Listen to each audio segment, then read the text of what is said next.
Le 16 décembre 1938 paraissait dans le toujours excellent Je suis partout la critique de François Vineuil consacrée au film Le héros de la Marne, texte intégral.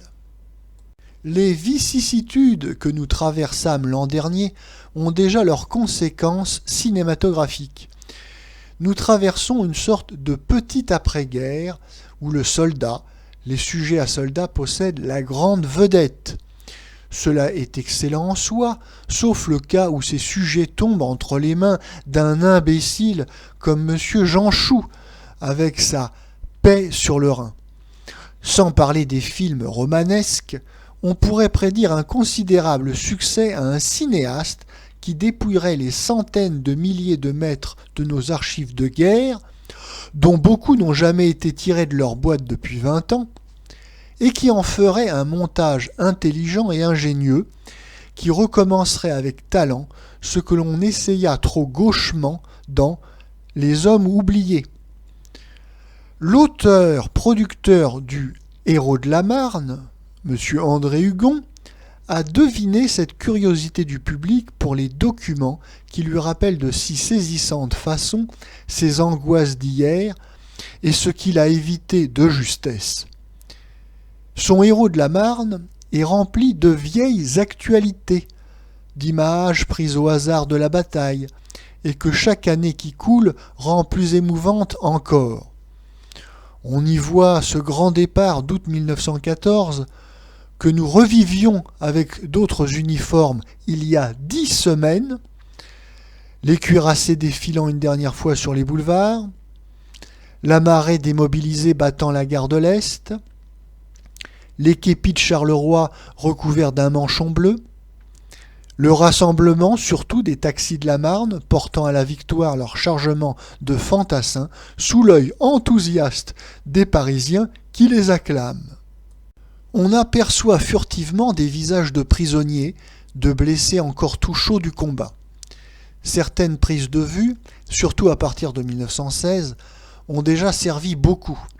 Cependant, il est regrettable que de tels documents n'aient servi qu'à rehausser un feuilleton très médiocre.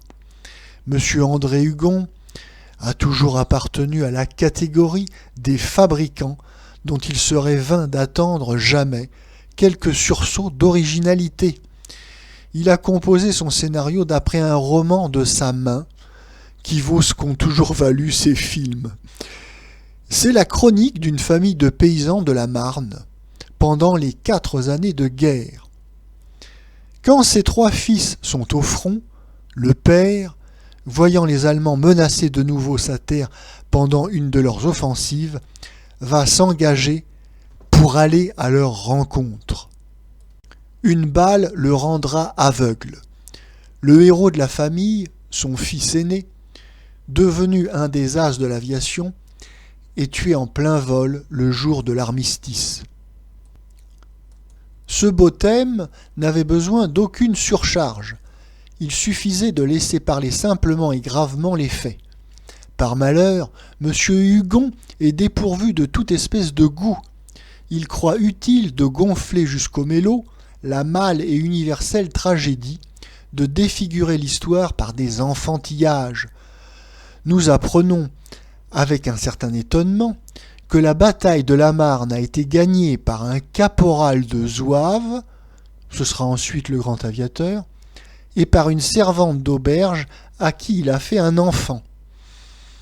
Quand le père revient aveugle à la paix, on lui a caché la mort de son aîné.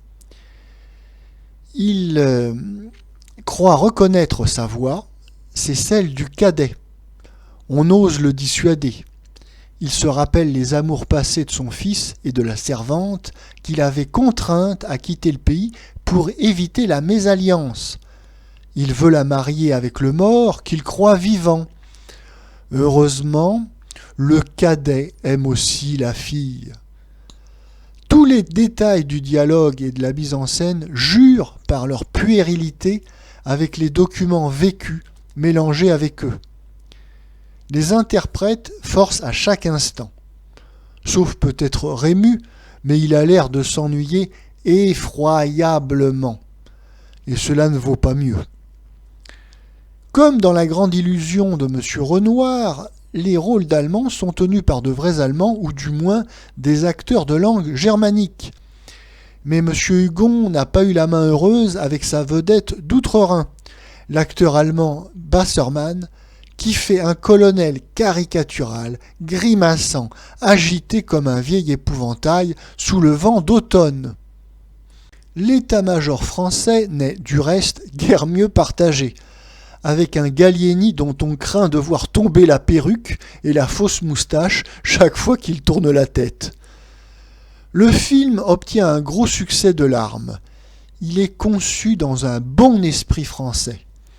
On le préfère donc, cela va de soi, aux histoires de tripots, de marlous et de filles publiques au grand cœur.